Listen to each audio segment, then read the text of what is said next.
नमस्कार, मैं डॉक्टर राकेश पाठक। दोस्तों, आज बात करते हैं कांग्रेस के दिग्गज नेता डॉक्टर शशि थरूर की। वही शशि थरूर जो लंबे समय से कांग्रेस पार्टी को चिढ़ाने का काम कर रहे हैं। ऐसा लगता है कि जैसे उन्होंने कोई कसम खा ली है कि हर मौके पर, हर मुद्दे पर पार्टी और पार्टी लाइन के खिलाफ ही लिखेंगे और बोलेंगे। ऑपरेशन सिंदूर के समय से लेकर अब तक न जाने कितने ऐसे मौके आए हैं जब शशि थरूर ने पार्टी और पार्टी के आला कमान को परेशान करने वाले वक्तव्य दिए हैं या लेख लिखे हैं, और यह सिलसिला लगातार जारी है। खास बात यह है कि जैसे जैसे केरल में विधानसभा चुनाव पास आता जा रहा है, शशि थरूर की पार्टी लाइन के खिलाफ गतिविधियां तेज होती जा रही हैं। इसी महीने यानी नवंबर में शशि थरूर ने 4 ऐसे मौके आए हैं जब पार्टी को मुंह चिढ़ाने का काम किया है। आइए सिलसिलेवार उन घटनाओं का जिक्र करते हैं। आपको अच्छी तरह याद होगा कि अभी नवंबर के पहले हफ्ते में शशि थरूर ने एक बड़े अखबार में आर्टिकल लिखा था। इस आलेख में शशि थरूर ने भारत की राजनीति में जो वंशवाद है, जो परिवारवाद है, उसकी व्याख्या की थी। और शशि थरूर ने इस पूरे लेख में जिस पर परिवारवाद का ठीकरा फोड़ा, उसका नाम है नेहरू गांधी परिवार। अपने पूरे लेख में शशि थरूर यह साबित करने में लगे रहे कि भारत की राजनीति में जो परिवारवाद है, उसका जिम्मेदार नेहरू गांधी परिवार है। यद्यपि इस लेख में उन्होंने क्षेत्रीय दलों का भी जिक्र किया है। समाजवादी पार्टी के मुलायम सिंह यादव से लेकर राजद के लालू यादव और दक्षिण भारत की तमाम पार्टियों में जो परिवारवाद है, उसका उल्लेख भी शशि थरूर ने अपने लेख में किया है। लेकिन यह अजीब संयोग है कि डॉक्टर शशि थरूर राजनीति में परिवारवाद की व्याख्या करते हुए, उसकी बखिया उधेड़ते हुए भारतीय जनता पार्टी के परिवारवाद को भूल गए। शशि थरूर भूल गए कि इस वक्त जो प्रधानमंत्री हैं नरेंद्र मोदी, उनके अपने मंत्रिमंडल में कितने सुपुत्र और सुपुत्रियां हैं। शशि थरूर भूल गए कि इस वक्त लोकसभा और राज्यसभा में भारतीय जनता पार्टी के जितने सांसद हैं, उनमें से कितने लोग परिवार की परंपरा से राजनीति में आए हैं। शशि थरूर भूल गए कि जिन राज्यों में भारतीय जनता पार्टी की सरकारें हैं, उन सरकारों में, उनके मंत्रिमंडल में और विधायक दलों में कितने लोग ऐसे हैं जो अपने माता पिता, भाई बहन की विरासत को संभाल रहे हैं। तो यह था एक पहला बड़ा हमला, और वो भी ऐन उस मौके पर जब बिहार में चुनाव अपने चरम पर था। शशि थरूर राजनीति में परिवारवाद पर नेहरू गांधी परिवार को घेर रहे थे। उसके बाद दूसरा मौका आया चंद रोज पहले, भूतपूर्व उप प्रधानमंत्री लाल कृष्ण आडवाणी के जन्मदिन पर। आपको जानकर हैरानी होगी, शशि थरूर ने आडवाणी जी को जन्मदिन की शुभकामनाएं देते हुए जो कुछ लिखा, वो कांग्रेस का कोई नेता तो शायद ही लिख सके। जन्मदिन पर शुभकामना देना एक सामान्य शिष्टाचार है। सब पार्टियों के लोग एक दूसरे नेताओं को हैप्पी बर्थडे लिखते हैं। लेकिन शशि थरूर ने लालकृष्ण आडवाणी के साथ अपनी तस्वीरें साझा करते हुए जो लिखा, वो भी सुन लीजिए। शशि थरूर एक्स पर लिखते हैं, आदरणीय श्री लालकृष्ण आडवाणी जी को उनके 98वें जन्मदिन की हार्दिक शुभकामनाएं। जन सेवा के प्रति उनकी अटूट प्रतिबद्धता, उनकी विनम्रता और शालीनता तथा आधुनिक भारत की दिशा तय करने में उनकी भूमिका अमिट है। एक सच्चे राजनेता जिनका सेवामय जीवन अनुकरणीय रहा है।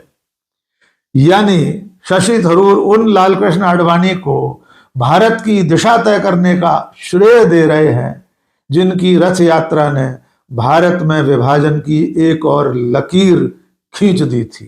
तीसरा मौका आया इंडियन एक्सप्रेस के एक समारोह में प्रधानमंत्री नरेंद्र मोदी की शिरकत का। डॉक्टर शशि थरूर न्योता मिलने पर इस कार्यक्रम में शामिल हुए। प्रधानमंत्री नरेंद्र मोदी के भाषण में से कुछ हिस्सों को कोट करते हुए शशि थरूर एक्स पर लिखते हैं कि प्रधानमंत्री ने मैकाले के समय की गुलाम मानसिकता से बाहर निकलने का आह्वान किया।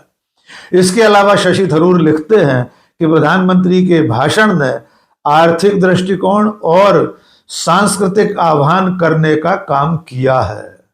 पोस्ट के आखिर में शशि थरूर लिखते हैं, glad to have been in the audience, यानी इस कार्यक्रम की दर्शक दीर्घा में होने, श्रोताओं में शामिल होने पर शशि थरूर गदगद हो रहे हैं। वे खुद को ग्लैड महसूस कर रहे हैं कि वे उस कार्यक्रम में बैठे थे जिसमें प्रधानमंत्री मुख्य अतिथि थे। शशि थरूर ने प्रधानमंत्री नरेंद्र मोदी के भाषण देने की 4 तस्वीरें भी अपनी इस एक्स वाली पोस्ट में साझा की हैं। शशि थरूर की इस पोस्ट और पोस्ट में लिखे गए शब्द और तस्वीरें देखकर सहसा आपको लगेगा कि भारतीय जनता पार्टी के किसी नेता ने नरेंद्र मोदी के कसीदे काढ़े हैं और ये लिखा है कि इस कार्यक्रम में शामिल होने से वो गदगद है, खुद को ग्लैड महसूस कर रहा है। लेकिन ये पोस्ट लिखी है डॉक्टर शशि थरूर ने। वही शशि थरूर जो नरेंद्र मोदी के विरोध में खड़ी हुई सबसे बड़ी पार्टी भारतीय राष्ट्रीय कांग्रेस के राष्ट्रीय अध्यक्ष बनना चाहते थे, बाकायदा चुनाव लड़े थे। और अब एक और चौथा उदाहरण जान लीजिए। 18 नवंबर को कांग्रेस पार्टी ने उन राज्यों के नेताओं की एक बैठक बुलाई थी जहां पर आने वाले समय में, आने वाले दिनों में केंद्रीय चुनाव आयोग मतदाताओं का गहन पुनरीक्षण करने वाला है, यानी एसआईआर जहां शुरू होने वाली है। वहां के नेताओं की बैठक में शशि थरूर को भी न्योता दिया गया था। 18 नवंबर को हुई इस बैठक में शशि थरूर गैर हाजिर रहे, यानी जिस बैठक के लिए पार्टी के राष्ट्रीय अध्यक्ष और नेता प्रतिपक्ष राहुल गांधी ने शशि थरूर को न्योता दिया था, उस बैठक में जाने से भी शशि थरूर ने किनारा कर लिया। इस बैठक से गैर हाजिर रहने के बारे में शशि थरूर की ओर से यह सफाई दी गई है कि उनकी तबीयत ठीक नहीं थी, इसलिए वे बैठक में शामिल नहीं हो सके। जबकि उस बैठक के चंद घंटे पहले, सिर्फ एक दिन पहले, वे प्रधानमंत्री नरेंद्र मोदी के कार्यक्रम में मौजूद थे। खास बात यह भी है कि जिस एसआईआर को लेकर कांग्रेस आला कमान ने बैठक बुलाई थी, वो एसआईआर खुद शशि थरूर के राज्य केरल में भी होने वाला है और वहां पर विधानसभा चुनाव भी संभावित हैं। शशि थरूर केरल के लिए मुख्यमंत्री पद के दावेदार होना चाहते हैं, लेकिन अब तक कांग्रेस पार्टी ने उन्हें इस रूप में प्रस्तुत नहीं किया है। आपको एक बार फिर याद दिला दें कि जब पाकिस्तान के खिलाफ 4 दिन लड़ाई चली थी, ऑपरेशन सिंदूर चला था और सीज फायर के बाद जब कांग्रेस पार्टी ने नरेंद्र मोदी की सरकार से सवाल पूछे थे, तब भी doctor Shashi Tharoor party line से अलग चलते रहे थे। यहां तक कि जब सांसदों के प्रतिनिधि मंडल विदेशों में भेजे गए थे, तब भी शशि थरूर उसमें शामिल हुए और दुनिया भर में जाकर पार्टी लाइन से अलग अपनी बात कहते रहे थे। विदेश प्रवास के बाद भी शशि थरूर पार्टी लाइन से अलग ही बोलते रहे थे और अब इस 1 महीने में लगातार 4 बार उन्होंने पार्टी को चिढ़ाने का काम किया है। अब बड़ा सवाल यह है कि आखिर कांग्रेस पार्टी, कांग्रेस का आला कमान, राष्ट्रीय अध्यक्ष मल्लिकार्जुन खड़गे, लोकसभा में नेता प्रतिपक्ष राहुल गांधी कब तक शशि थरूर को बर्दाश्त करते हैं। सयानों का कहना यह है कि पार्टी नहीं चाहती कि उन्हें निष्कासित करके शहीद का दर्जा दिया जाए। पार्टी की मंशा यह है कि शशि थरूर खुद ब खुद पार्टी छोड़कर चले जाएं। देखना यह होगा कि शशि थरूर केरल विधानसभा चुनाव से कितना पहले पार्टी छोड़ते हैं या पार्टी उन्हें खुद ब खुद निष्कासित करती है। आज के इस वीडियो में बस इतना ही। बहुत बहुत शुक्रिया। जय हिंद।